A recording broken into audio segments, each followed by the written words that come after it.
Well, good morning. I'm sure you're noticing in your devotionals in John chapter 13 that most of these verses are very, very familiar. I mean, yesterday we saw Christ washing the disciples' feet, and then today is another one of those passages that so many believers know. We've heard these verses all of our lives, and if you're not in the church all of your life, or if you're not a believer, this may be new to you. But it says in John 13:34, Jesus said, "A new commandment I give to you, that you love one another.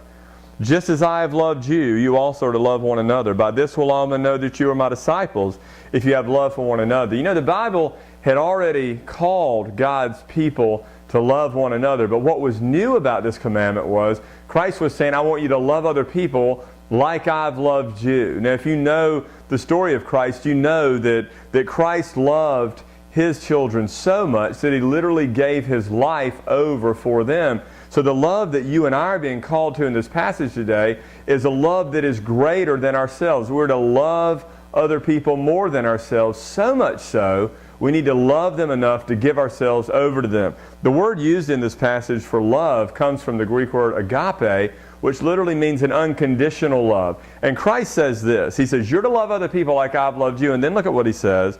He said, it's by this that all men will know that you're my disciples, if you have love for one another.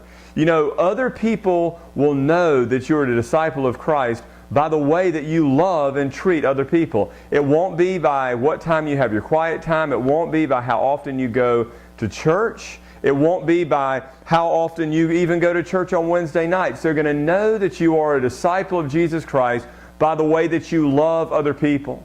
Now, where is that love going to come from? Well, Galatians chapter 5, 21 through 25 says that the fruit of the Spirit of God is love, and it's that same love. You know, what you and I need to recognize is that as disciples, as ambassadors of Jesus Christ, our chief concern, number one, should be to glorify Him alone. But number two should be that we would ask God, by His Spirit, to allow His love to overflow through us in such a way that others would see our good works and glorify our Father who is in heaven. Understand this today. You have not been called to love other people like they love you. You've been called to love other people like Christ loved you, and that love is unconditional.